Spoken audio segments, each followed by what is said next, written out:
22절부터 다음 장까지 넘어서 볼 거예요. 23장, 아니.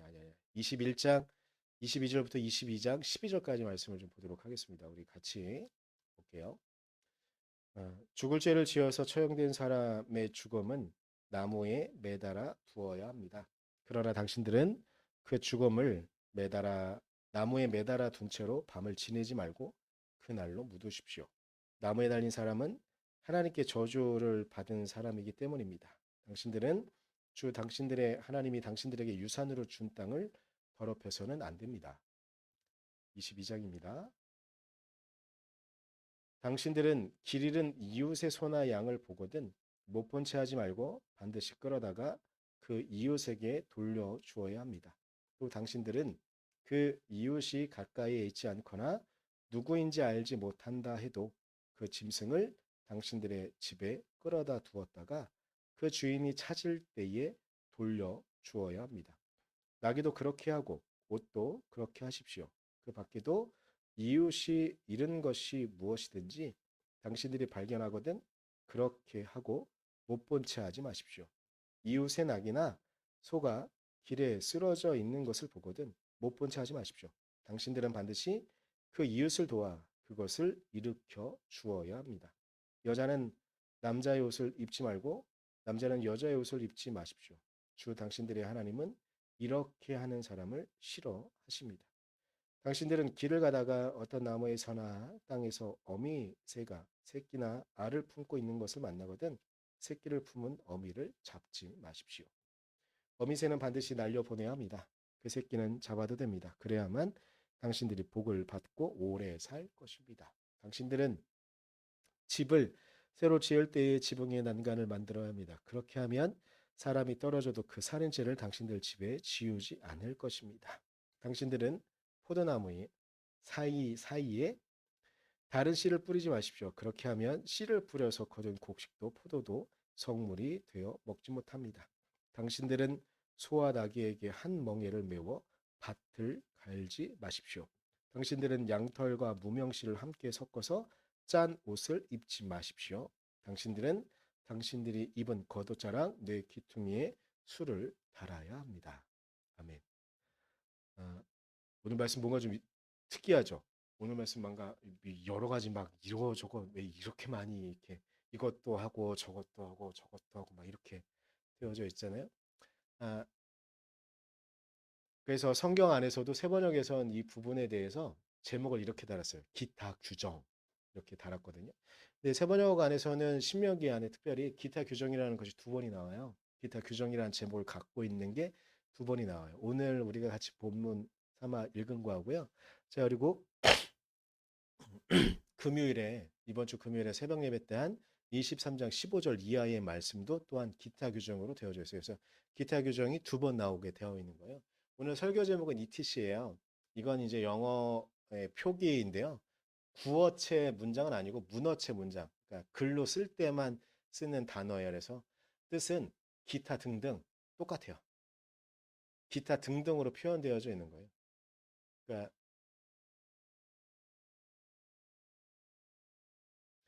기타 등등으로 표현되어져 있는 건데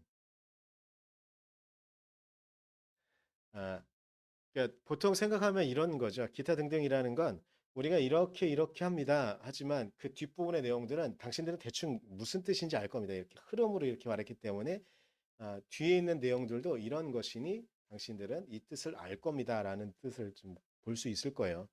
그래서 성경 안에서도 보면 이 ETC, 기타 등등에 대한 이야기들이 신명기에 나오고 있는 부분도 율법서에. 그러면 이게 왜 이런 것들을 하나 싶을 수 있어요. 우리가 보통 성경에 대해서 생각할 때 성경은 우리가 이 땅을 살아가기에 참 많은 지혜를 우리에게 알려주는 아주 놀라운 책들이죠. 그리고 하나님이 우리를 사랑하는 것에 대해서, 사랑하시는 것에 대해서 증언하고 있는 내용도 있고요. 그리고 결정적으로 신약에 가면 예수 그리스도께서 우리를 위해서 이 땅에 오셔서 무엇을 하셨는가를 우리가 목격할 수도 있기도 해요. 그런데 사람들이 종종 착각하는 게 있어요. 성경이 우리가 살아가는 삶의 모든 규정들, 우리가 삶을 살아갈 때 해야 되는 모든 것들을 다 설명하고 있다라고 착각하게 만들어요. 이런 착각은 여기도 연결되어 있는 어디냐면 창세기 1장 1절에는요. 하나님께서 이 땅을 창조하시는 이야기들이 나와요. 천지 창조에 대한 이야기가 나오죠. 그러면 사람들이 생각하는 거예요. 하나님께서 천지 창조를 하셨어. 이 천지 창조는 과학적인 이야기야. 그러니까 너네가 이것의 모든 증거들이 뒷부분에 뭐 나오니까 쓸데없는 과학적인 이야기 하지 마. 아주 이건 착각이에요. 틀린 생각이에요. 그렇게 대해 말씀드리는 거예요. 천지 창조의 이야기가 창세기 1장에 나온다고 창세기 1장에 나오는 천지 창조에 대한 이야기 외에 어떤 연구들은 쓸데없는 거야라고 주장하는 아주 극단적인 해설을 하는 사람들도 나와요. 그러다 보면 기독교인들이 이 땅을 살아갈 수 없도록 만드는 말도 안 되는 결론까지 나아가게 돼요. 근데 이 발상의 시작은 무엇이냐면 성경은 우리가 이 땅을 살아가는 데에 모든 것들을 다 설명하고 있어라는 착각이에요.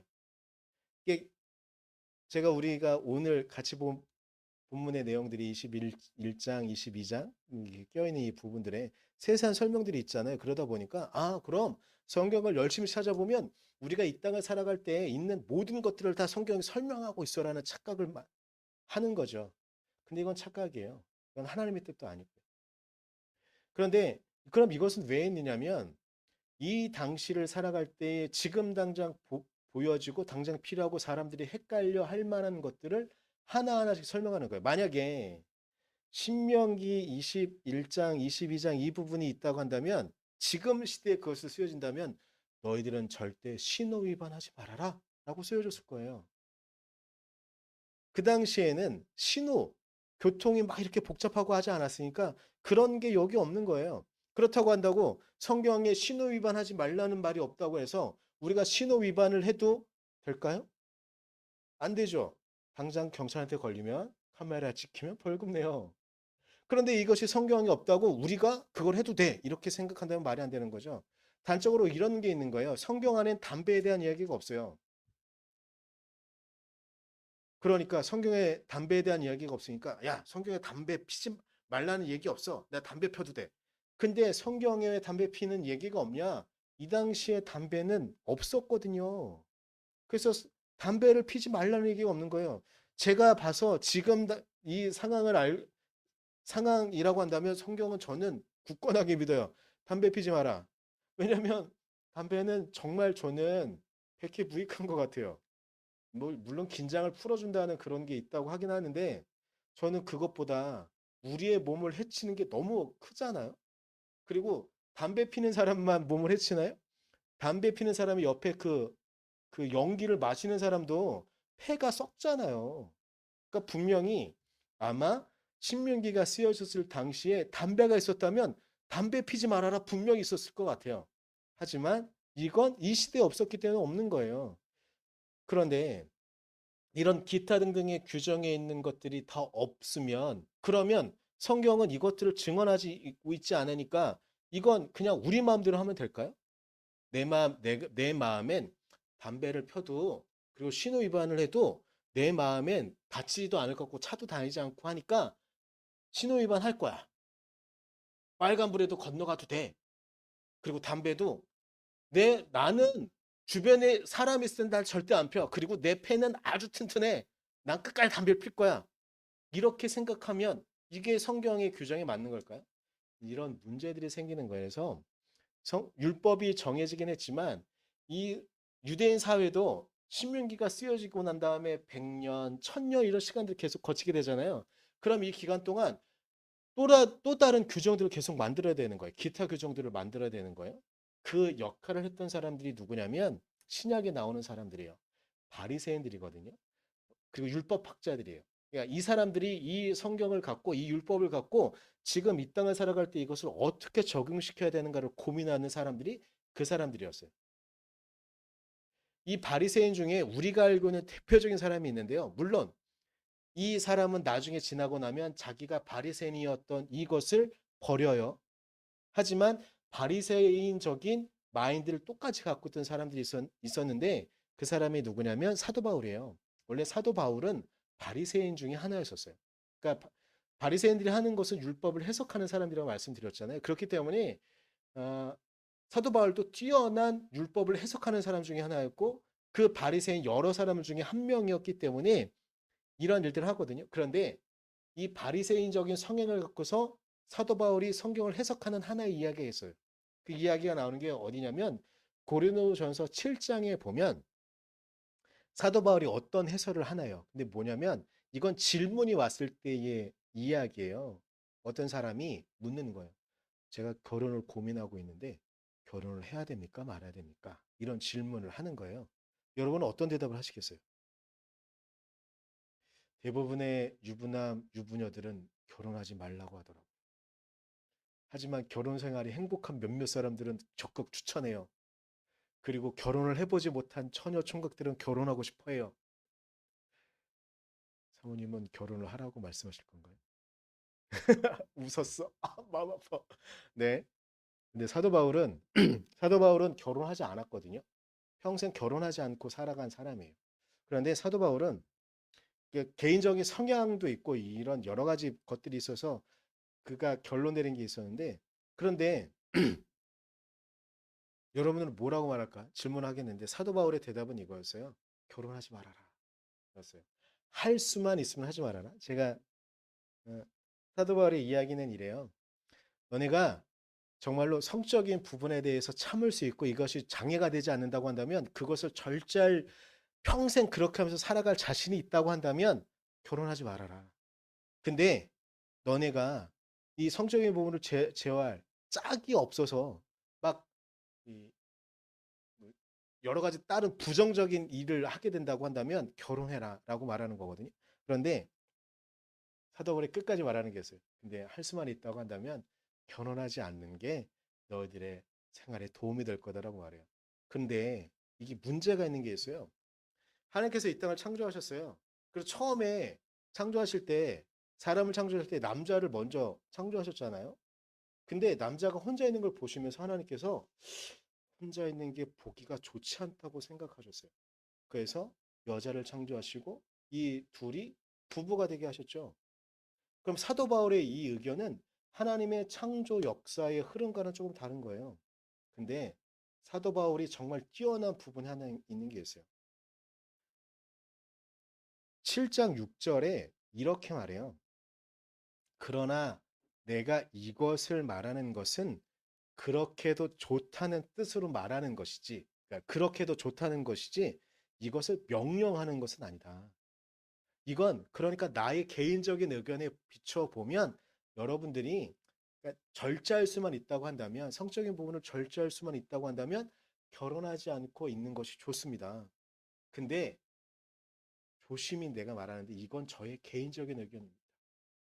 내가 명령하는 것은 아니니 여러분이 알아서 잘 선택하십시오. 라고 말하고 있는 거예요. 근데 이 말을 어떤 사람들은 이렇게 받아들이는 거죠. 아, 결혼하지 말라고 하는구나. 사도 바울의 뜻이 그걸까요? 사도 바울의 뜻을 착각하고 있는 거예요. 그러면서 이 말하는 거죠. 아니, 하나님께서는 아담과 하와를 만드셔서 부부를 지내게 만드셨는데 그리고 그것이 아름답다고 말씀하셨는데 사도 바울이 잘못된 말을 하네? 사도 바울의 의견을 잘못 보면 그렇게 되는 거죠. 여기 성경을 해석하는 여러 가지 의미들. 하나님께서는 우리에게 말씀하시는 것들이 있는데 그걸 우리가 어떻게 받아들여야 할까에 대한 고민들이 막 있는 거죠. 그리고 우리가 삶을 살아갈 때에 삶의 규칙 같은 게 정해져 있는 책이 하나 있는데 아주 유명한 책이에요. 잠언이라는 책이에요. 잠언엔 여러 가지 말이 나와요. 근면해야 된다, 성실해야 된다라는 이야기도 나오고 심지어 이런 말도 하죠. 게으른 너야 개미에게 가서 배워라. 개미가 얼마나 성실하게 열심히 살아가는가를 보면서 이 게으른 놈들아 개미에게 배워라 이런 말도 있고요. 노력하지 않는 자 너요 아무것도 먹을 생각도 하지 말아라 이런 과격한 말도 있고 그래요. 그러나 잠언의 가장 중요한 뜻은 지혜를 쫓아라 이런 뜻이긴 한데 잠언에 지혜로운 말이 정말 많이 있는데 충격적인 말이 하나 있어요. 잠언 17장 8절에 이런 말이 나와요. 뇌물을 쓰는 사람의 눈에는 뇌물이 요술 방망이처럼 보인다. 왜냐? 뇌물은 어디에 쓰든 안 되는 일이 없다. 이것만 보면, 이 문장만 보면 너 필요할 때 뇌물 써. 로 보이지 않으세요? 저만 그렇게 착각하나요? 여러분은 이 글을 보면 이 뇌물은 뭐 요술방망이긴 한데 어디에 쓰든 안 되는 일이 없다 그러면 뭔가 일이 막혀. 그럼 내가 뒷돈으로 딱 누군가한테 찔러주면서 저 나 잘 봐줘. 이것 좀 해결해줘. 해도 된다는 것처럼 보이지 않아요? 요것만 보면? 근데 원래 이 잠언의 뜻도 그 뜻이긴 해요. 너가 일이 정말 안 되고 할 때에는 뇌물을 써다로 되어져 있는 거예요. 근데 여기 하나 생각해야 되는 거였어요. 거가 있어요. 이게 왜 이런 문장이 잠언에 들어왔는가를 생각해야 돼요. 잠언이란 책은요. 솔로몬 시대에 집필되어진 책인데 일단은 그 당시에 중동 사회 이스라엘 주변에 여러 문명들이 쓰고 있던 금원들을 취합한 거예요. 모은 거예요. 그러다 보니까 가끔 문제되는 문장도 정제되어지지 않고 그냥 들어와 있는 거가 있거든요. 그러다 보니까 이런 문장이 들어오는 거예요. 그런데 이걸 있는 그대로 본다고 한다면 우리는 어떤 일이 되거나 그러면 뇌물을 써도 돼요. 그리고 가끔 고위직에 있는 사람이 뇌물을 받았어요. 그것 때문에 고위직에서 물러나기도 하고 아니면 형무소에 가기도 하고 벌을 받잖아요. 벌금을 내기도 하잖아요. 그럼 이 말씀대로 비춰둔다면 그 사람들은 그럴 필요가 없는 거죠. 근데 이게 올바른 해석일까? 잘못된 해석이에요. 이 잘못된 해석이라는 게 보여주는 것이 무엇이냐면 우리가 지난주에 헌금을 어떻게 써야 될까에 대한 이야기를 좀 하다가 누가복음 16절 9절 말씀을 봤잖아요. 예수님께서 어찌 보면 잠언 17장 8절의 온전한 해석을 누가복음 16장 9절에서 하시는 거죠. 온전한 해석을. 예수님께서 이렇게 말해요. 그러므로 내가 너희에게 말한다. 불의한 재물로 친구를 사귀어라. 그래서 그 재물이 없어질 때에 그들이 너희를 영원한 처소로 맞아들이게 하여라. 라고 이렇게 말씀하세요. 어찌 보면 뇌물과도 비슷한 거예요. 불의한 재물이 있을 때 이것을 어떻게 쓰느냐. 이걸 갖고 너희들이 지금 당장 할 수 있는 너희들의 선한 행동들을 해라. 선한 일들을 해라. 라고 하시는 거예요. 근데 이걸 갖고 우리가 지난주 설교를 잠깐 좀 떠올려 봤으면 좋겠는데 웨슬리는 이걸 적극적으로 좀 더 해석하죠. 그래가지고 우리가 최대한 할 수 있는 한 모아서 이걸 갖고 우리 주변에 있는 사람들을 도와주도록 그렇게 말을 하고 있잖아요. 사실은 제가 지난주에 예배를 드리고 예배 이제 저는 이제 화면을 모니터하면서 보고 있으니까 근데 예배 중간에 살짝 화면이 좀 멈칫멈칫하는 느낌이 좀 있어가지고 확인하려고 예배를 드리고 난 다음에 주일날 저녁에 이제 확인을 좀 했어요. 갑자기 저희 교회는 구독자가 많지 않기 때문에 그리고 실시간 예배 드리는 사람도 많지 않기 때문에 댓글이 거의 달리는 경우가 없거든요. 실시간 댓글이나 뭐 예배 후에 댓글이나 이렇게 달리는 경우가 많지가 않아요. 근데 그날은 제가 해시태그를 쉽게 저희 11조로 해놨기 때문인지 모르겠는데 누가 와서 시비를 거는 말투로 걸어놨어요. 헌금을 왜 걷어야 되느냐? 왜 강제하느냐? 근데 여러분 제가 지난주에 설교하면서 헌금은 강제로 내지 마십시오. 이렇게 계속 말씀드렸던 것 같긴 한데 그분은 제 설교를 들은 건지 안 들은 건지 막 그래서 저는 나는 그렇게 말한 적이 없는데 왜 이상한 말을 하느냐 하면서 막 댓글이 막 오고 하고 그랬어요. 사실은 좀 마음이 좀 많이 안 좋았어요. 근데 이분이 저는 제가 계속 얘기했던 건 설교를 처음부터 끝까지 한번 들어봐라. 나는 그렇게 말한 적이 없다. 계속 그거였었어요. 오히려, 그런데, 저와 댓글로 이렇게 말한 사람의 의견은 성경 안에 있는 내용대로만 해야지 왜 다른 이야기를 당신 마음대로 생각하면서 말을 하느냐라는 그런 내용들이었어요. 근데 저는 이 말 자체가 어떤 의미로 나오는지 딱 떠올랐어요. 아, 교회 안에서도 성경을 해석하는 여러 가지 의견들이 있고요. 그리고 우리의 생활이 어떻게 돼야 된다고 말하는 여러 가지 의견들이 있어요. 어떤 사람들은 대개 성경에 있는 대로만 해야 된다라고 말하는 사람들이 많이 있어요. 그래가지고 극단적인 이야기들이 좀 있어요. 한국의 교단들 중에는 선짓국을 먹지 않는, 선짓국을 넘어서서 순댓국을 먹지 않는, 그리고 소세지를 먹지 않는 교단이 있어요. 왜냐하면 피를 먹지 말라고 구약에 나와 있으니까. 근데 이건 문화적인 배경의 차이가 있는 거거든요. 그렇기 때문에 그냥 우리는, 그리고 예수님께서 결정적으로 우리의 입으로 들어오는 것이 우리를 부정하게 하는 것이 아니라 우리의 몸 밖으로 나가는 것이 우리를 부정하게 하는 것이라고 이렇게 선언하셨기 때문에 우리는 더 이상 구약에서 말하는 음식 규정에 대해서 우리는 매이지 않아요. 그래서 제가 신명기를 해석할 때에도, 신명기 새벽 예배 이렇게 계속 해석할 때에도 그런 음식물에 대한 이야기가 나올 때 저는 그냥 가볍게 넘어가요. 그걸 제가 지켜야 된다 이렇게 생각하지 않아요. 그게 보통 예수 그리스도의 말씀에 근거해서 해석하는 기준이라고 믿기 때문에, 그리고 루터도 그렇게 해석했고 요한 웨슬리도 그렇게 해석했기 때문에 저는 그렇게 해석하고 보고 넘어가거든요. 그런데 어떤 이들은 성경 안에, 특히 구약의 율법 안에 어떤 음식은, 전 오징어를 되게 좋아하거든요. 그런데 율법대로 한다면 오징어를 먹어도 될까요? 먹으면 안 될까요? 율법에는요, 오징어는 부정한 음식으로 표현되어져 있어요. 제가 설교하다가 종종 손을 이럴 수 있어요. 제가 지금 아직 팔이 다 낫지 않아서 좀 아프면 요 자세가 좀 해서 이렇게 하는 거니까 이해하세요. 그러니까 제가 이제 뭐 여러분을 마땅치 않게 보고 있거나 이래서 이런 거 아닌 거니까 그냥 그렇게 보시면 되세요. 그러니까 성경 안에서 보게 되면 오징어는 부정한 음식이에요. 먹으면 안 돼. 우리를 부정하게 만드는 거거든요. 그런데 이건 생각을 해보면, 아, 오징어를 해안가에서 잡는 사람들은 금세 잡아서 금세 요리해서 먹으면 되니까. 근데 해안가가 아니라 내륙으로 가잖아요. 오징어는 다른 생선보다 부패하는 속도가 빨라요. 합리로 생각을 해보면 그런 내륙에 있는 사람들이 오징어를 먹을 때 혹여나 잘못되어져서 상한 음식을 먹게 되면 그 음식이 우리를 부정하게 만들어서 우리를 병들게 만드는 거죠. 그렇기 때문에 생선에 대한 세세한 부분들이 있는 거예요.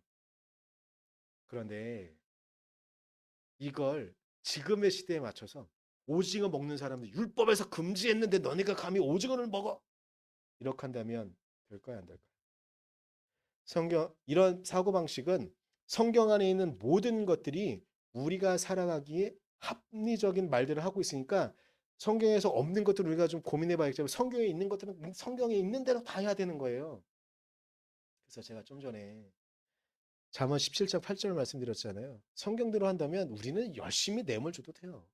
우리 애를 편하게 해도 되는 거죠. 근데 이게 결정적인 문제가 있어요. 이것이 들어온 결정적인 잘못이 있어요. 뭐냐면 하나님의 정의를 이야기할 때 뇌물을 쓸 수 있는 사람은 누구예요? 돈이 많은 사람들이잖아요. 그럼 돈이 많은 사람들은 뇌물을 쓰면서 자기 일을 점점점 불려나가고 돈을 점점 불려나가요. 그럼 그는 잘못한 게 없는 거예요. 하지만 하나님의 정의에 비추어 보면 이 돈이 있는 사람들 뇌물을 쓰는 게 아니라 주변에 있는 힘없고 가난한 사람들 도와줘야 되는 것이 돈 있는 사람들의 의무고 책무인데 그것은 하지 않고 자기 마음대로 쓰는 거예요. 이건 잘못되고 틀린 거죠. 그런데 성경이 갖고 있는 뜻은, 성경 너머에 있는 하나님의 뜻은 발견하지 않고 그냥 성경이 겉으로 표현하고 있는 것만 이야기하는 거죠. 그래서 저랑 논쟁 붙은 그분이 어느 정도 이해하고 나는데 저는 더 이상 댓글을 달지 않았는데, 성경에 있는데 근데 헌금에 대해서 성경이 말하고 있는 부분이 없는데 왜 교회에서 강요하면서, 근데 저는 강요했다는 표현을 들으면서 저는 지난주 끊임없이 무리하게 헌금하지 마십시오 계속 말씀드렸는데 제가 언제 강요를 했나? 이런 생각이 들기도 했지만 왜 그런 말을 했는지, 솔직히 말하면 우리 교회를 향한 말이라기보단 이 땅에, 제가 지난주에 설교 말씀 나누면서도 무리하게 헌금을 강요하는 정말 많은 교회들이 있음을 말씀드리긴 했어요. 물론 그 교회를 향한 분노이기도 하겠지만, 또 혹은 제가 앞으로 목회를 하다가 우리 교인이 많아질 날이 있기를 바라긴 하지만 많아질 때 막 급해져서 헌금을 무리해서라도 좀 하십시오 이렇게 할 날이 오게 될 거가 두렵지만, 그러지 않기 위해서 저도 준비해야 되긴 하겠지만, 그런 마음의 경계석을 세우는 정도일 뿐 헌금이 무효하다, 효과적이지 않다라는 이야기는 저는 절대 동의할 수 없어요. 하나님께 드릴 수 있는 우리의 마음이기 때문에 그렇게 있기도 한 거예요. 그러면 우리는 어떻게 성경을 바라봐야 될까? 성경에 있는 수없이 많은 이야기들을 통해서 우리의 삶에서, 제가 처음에 얘기 드릴 때 뭐 신호등, 담배 얘기 드렸었는데 그런 것들은 우리가 어떻게 해석을 해야 될까라는 생각을 할 때, 이 부분이 오늘 조금 어려운 부분이라 요걸 이야기할 건데, 사실은 이걸 하기 전에 아 사실은 저는 최근 들어 이론적인 이야기를 많이 하기보단 우리가 실제 생활에서 좀 할 수 있는 이야기들 설교를 많이 하고 싶거든요. 그런데 지난주에 그런 일도 있기 때문에 그냥 오늘은 우리가 성경을 어떻게 해석해야 되고 우리의 삶에서 그 성경을 어떻게 적용해야 될까에 대한 이야기, 이론적인 이야기여서 여러분이 너무 힘들고 버거울 수 있어요. 하지만 이야기를 좀 해야 되겠다는 생각이 좀 들어서 요거를 좀 말씀을 좀 드리려고 그래요. 이거는 제가 PPT로 이렇게 만들어 왔는데요. 감리교 신학의 네 가지 표준이라는 좀 거창한 표현이 되어져 있잖아요. 이건 웨슬리가 성경을 바라볼 때 감리교도들은 이렇게 봐야 된다. 성경을 이렇게 봐야 되고 우리의 생활에서는 이렇게 성경을 적용해야 된다라고 어떤 룰을 만든 걸 감리교 신학에서 정리해 놓은 거예요. 참고로 앞에 세 가지는 우리 감리교회의 시작은 어찌 보면 영국 성공회거든요. 영국 국교회예요. 그래서 영국 국교회의 세 가지 원칙이 있어요. 거기에 하나 더 경험이라는 걸 추가시킨 거예요. 일단 세 가지 원칙은 성서, 전통, 이성이에요. 그리고 웨슬리가 여기에 경험이란 걸 추가시킵니다. 근데 성경을 바라볼 때 그리고 우리가 이 땅을 살아갈 때 어떤 일들이 벌어질 때 가장 중요시 여겨야 되는 것이 있는 게 그 뭐냐면 성서예요. 성경이죠. 그래서 제가 요 문자 다 써놨어요. BTRE. 성경 바이블이에요. 성경이 우리가 살아갈 때 가장 표준이 되어야 돼요. 그리고 성경이 우리에게 드러내고 우리에게 말해주고 있는 것들이 가장 중심에 있어야 돼요. 그리고 그 중심의 가장 코어는 무엇이냐면 예수 그리스도의 말씀이에요. 예수 그리스도께서 우리에게 무엇을 보여주셨는가. 그리고 어, 우리가 성경을 보면 볼수록 여러 가지가 더 많이 보일 수가 있어요. 그래서 신명기를 지금 신명기도 어느 중간 중반이 넘어갔거든요. 제가 봤더니 제가 봐서 올해 한 9월 정도쯤이면 신명기가 끝날 것 같아요. 그래서 신명기 끝나고 이제 복음서 중에 하나를 할 건데 성경 안에 예수 그리스도께서 우리에게 보여주고 말씀해 주시는 것들이 있어요. 그것들을 우리가 끊임없이 찾아야 돼요. 그래서 하나님께서는 성경을 통해서 예수님께서는 우리에게 무엇을 말씀해 주신가 계속 찾아야 돼요. 그리고 최대한 그것을 우리가 따라가려고 해야 돼요. 그런데 종종 거기에 없는 내용들이 있죠. 그러면 그건 전통적으로 교회의 역사 가운데 이 일은 어떻게 했는가? 사실은 요즘 교회에서는 술과 담배에 대한 이야기를 잘 못해요. 왜냐하면 대부분 교회 다니면서도 목사님이 시비를 걸지 않는 이상은 목사님이 하지 말라고 하는 이상은 그냥 술, 담배 그냥 하는 사람이 너무나 많으니까. 근데 이건 술과 담배는 교회 전통과 관련되어져 있는 거예요. 특히 한국 교회의 전통과 관련되어져 있는 거예요. 한국 교회 안에 이제 한국 교회의 특히 개신교의 선교 역사는 100년이 넘어가요. 100년이 좀 넘었어요. 그런데 초기에 개신교의 선교사님들이 이렇게 왔는데 조선에 있는 사람들이 특히 가난한 사람들이 가난한 삶이 계속 연속되어져요. 근데 그게 왜냐고 고민하고 찾아봤던 것 중에 하나가 찾은 게 뭐였냐면 술과 담배였어요. 한국 사람들은 조선 사람들은 특히 가난한 사람들은 삶이 힘겹고 어려우니까 도피처로 선택하는 게 술이었어요. 술과 담배 그리고 노름. 그러면서 삶이 망가지는 걸 선교사들이 발견하게 돼요. 그래서 원래 이 시작은 이 조시는 데가 어디죠? 크리스마스 성탄절에 한 구세군 교단에서 일단 시작을 했어요. 구세군 교단에서 시작을 했고 다른 아, 그 개신교 교단들도 다 동의하면서 했던 게 뭐냐면 그래 맞아. 우리 조선 사람들은 술과 담배, 노름은 절대 하지 말자. 특히 기독교인들이니까 하지 말아야겠다. 그러면서 교회 안에서 술과 담배와 노름을 금지시켰어요. 노름은 원래 성경 안에서도 하지 말라고 되어져 있는 것에서 말하지 않아도 금지해야 돼야 되는 것이었지만 그것도 더 강조하는 거예요. 왜냐? 농번기 때 이 농민들이 모여가지고 툭 하면 술 먹고 담배 피면서 투전이라는 거 뭔지 잘 모르겠는데 저는 과거의 드라마나 이런 거 보면서 이렇게 하는데 뭔지 잘 모르겠는데 하여튼간 이 투전이라는 거 하고 막 이렇게 화투장은 아니었을 텐데 하여튼간 뭘로 이렇게 하던데 그런 걸 하면서 자기가 갖고 있는 재산도 다 날리고 없는 재산까지 다 날리고 노동력도 다 날리고 이런 거 그래서 교회에서 금지시킨 거예요. 그래서 지금 한국 교회에서 술과 담배를 하지 않는 전통이 있는 거예요. 이 전통을 따라가는 거예요. 그리고 여기 하나 더. 이 성서와 전통 안에서 비춰지지 않는 건데 이성적으로 생각했을 때 이것이 합리적인가 합리적이 아닌가를 보면서 하는 것. 제가 좀 전에 말씀드린 신호 위반이에요. 저는 새벽에 올 때에도 전 정말 감사한 게 있는데 새벽 예배 귀에 올 때는 저는 신호등을 건너지 않아도 돼서 너무 감사해요. 신호등이 있으면 항상 고민했을 거예요. 야, 지금 차도 다니지 않는데 내가 이 신호를 지켜야 돼? 고민했을지 몰라요. 근데 이걸 생각하는 거야, 이성적으로. 지금 합리적인 게 뭐냐? 내가 지금 새벽 시간에 신호를 지키지 않아도 별 문제는 없을 텐데, 근데 가끔 보다 보면 전혀 차가 보이지 않는 그 순간에 과속을 하고 있던 차가 신호도 보지 않고 싹 달리는 순간에 새벽에 진짜 교통사고 자주 일어나거든요. 횡단보도에서 정말 많은 사고가 일어나요.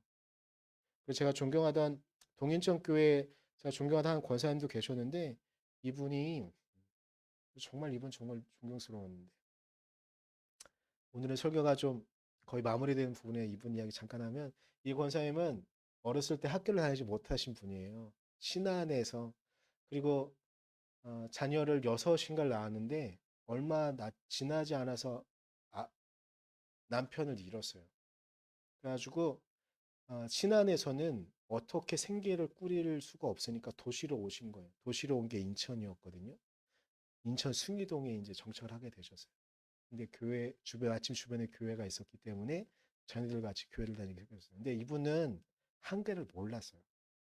근데 이분이 제가 뵀을 때는 한글을 너무나 잘 읽으셨거든요. 그리고 이제 성경을 같이 교독하잖아요. 제가 한번 읽고 사회자가 한번 읽고 성도들이 한번 읽을 때 그 권사님은 아주 큰 소리로 누구보다도 쩌렁쩌렁한 소리로 성경을 읽으셨어요. 근데 제가 나중에 얘기 들었는데 그분이 직접 하신 말씀이 아니라 다른 사람을 통해서 들었는데 어떻게 된 거냐면 이분이 한글을 몰랐어요. 하지만 성경을 보면서 한글을 깨친 분이거든요. 그래서 정말 주변에 있는 사람들이 모범적인 분이었어요. 그런데 이분이 새벽 예배를 오시다가 신호등 하나만 건너면 됐는데 그때 신호를 무시하고 새벽에 빵빵거리면서 다니던 그 차에 치여서 그때 얘기 들으면서 참 마음이 너무 아팠는데 근데 여튼 차에 치였는데 그때는 일단 일어나셨대요. 그래서 이 치인 사람이 저기 하고 했는데 잠시 후에 쓰러지셨어요. 쓰러지시고 이제 완전히 돌아가신 거죠. 하여튼 그런 분이에요. 그러니까 새벽에 신호를 지킨다는 게 어찌 보면 지금 뭐 차도 없고 한데 근데 혹시라도 모를 일을 위해서도 이건 이성적인 판단인 거예요. 우리의 삶을 살아갈 때 이성적인 판단을 하는 거죠. 그래서 이런 것들을 선택하게 하는 것. 그리고 웨슬리는 여기에 경험을 추가해요. 전통과도 비슷할 수 있지만 우리의 개인적인 경험 안에 이것은 하나님의 뜻이 아닌 거야. 이것은 하나님의 뜻이 아닌 거니까 이건 하지 말아야 돼. 근데 또 보면 이런 경험이 있는 거죠. 어, 저는 순댓국을 좋아해요. 근데 율법 안에서는 금지하고 있어요. 하지만 예수님의 말씀에 비춰보면 순댓국을 먹는 건 문제가 없어요. 그러면 이건 우리의 몸을 더 튼튼하게 해주기도 하는 부분도 있어요. 순댓국은 제가 봐선 제가 좋아하는 이유 중에 하나는 그 저렴한 가격, 물론 요즘 순댓국이 좀 가격이 오르긴 했지만 그 저렴한 가격에 그만한 영양분을 주는 음식은 없어요. 그러면 이건 전통적인 부분이 아니고 우리의 경험상 이건 우리의 몸을 해치지 않아, 우리의 영을 해치지 않아. 그러니 먹어도 돼. 이런 경험들을 하게 하는 거죠. 이게 감리교 신학의 네 가지 표준이라고 해서 어찌 보면 우리도 이것들을 하는 거예요. 그리고 저도 성경 말씀을 준비하면서 일주일에 한 번 새벽 예배 제외하고 일주일에 한 번 제가 이렇게 설교를 준비하잖아요. 이 설교를 준비할 때 저희의 네 가지 표준도 마찬가지예요. 성경이 첫 번째이지만 우리 교회 안에서 지금까지 이 성경을 어떻게 해석해 왔는가? 그리고 이걸 지금 이성적으로 지금 시대에 맞게끔 어떻게 해야 되는가? 그리고 이것이 우리의 경험에 위배되어지지 않을 수 있는 것은 무엇인가를 찾는 과정이 저의 설교의 준비 과정이거든요. 제가 굳이 물론 오늘 설교의 시작은 지난주 제가 나름 겪었던 주중에 겪었던 불쾌한 경험 때문이기도 했지만 여러분에게도 좀 힘들 수 있는 이 이야기 어찌 보면 굳이 이것까지 다 알아야 돼요 목사님 이럴 수도 있는 말씀을 드리는 이유는 여러분들도 여러분의 신앙생활을 하다가 혹시나 이건 내가 지금 교회를 다니고 있는데 이 일을 해야 돼, 말아야 돼?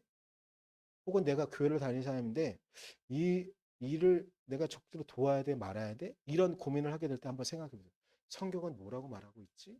그리고 교회 전통은 뭐지? 내가 이성적으로 생각했을 때 이건 해야 되는 일일까, 말아야 될까?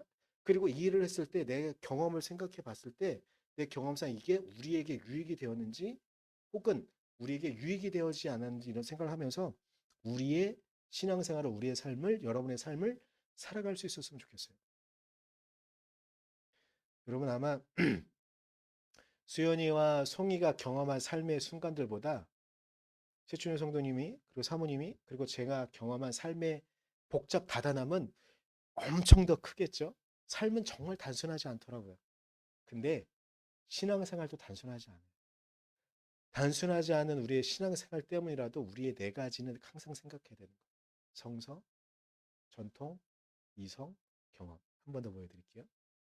이걸 생각하면서 우리는 어떻게 이 땅을 살아가야 될까를 고민할 수 있는 우리가, 그리고 그냥 아무 의미 없이 그냥 내가 하고 싶은 대로만 하는 우리가 아니라 이 네 가지를 우리의 마음에 새기면서 어떻게 하는 게 교회 다니는 우리가 해야 되는 삶의 근거를 줄까를 생각하면서 우리가 나아갈 수 있는. 그래서 성경에서 말하지 못하고 있는 ETC들, 기타 등등의 여러 가지 사건들을 우리가 지혜롭게 넘어갈 수 있는, 해결할 수 있는 우리가 되었으면 좋겠습니다.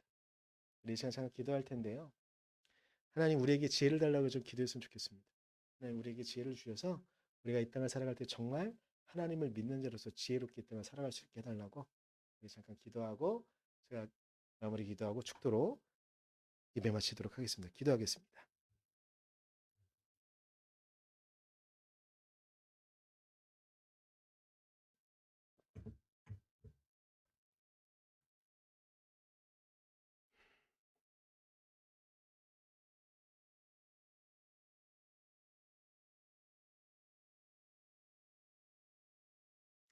연하에 기도합니다. 주님, 우리는 이 땅을 복잡 다단한 우리의 삶을 살아가다 보면 우리가 다 감당할 수 없고 우리가 알 수 없는 수없이 많은 경험들을 하게 됩니다. 정말 ETC, 기타 등등의 수없이 많은 일들을 경험하게 됩니다. 하나님, 그 일들을 만나고 경험할 때에 웨슬리가 우리에게 말했던 성서, 전통, 이성, 경험, 이 과정들을 거치며 우리가 최선의 결과, 최선의 선택을 할 수 있도록 하나님, 우리를 붙잡아 주고 이끌어 주시옵소서. 우리의 주관자가 온전히 하나님 한 분이시길 간절히 소망하며 그렇게 간구하고 기도하오니 주님, 우리를 붙잡으시고 우리를 이끌어 주시옵소서.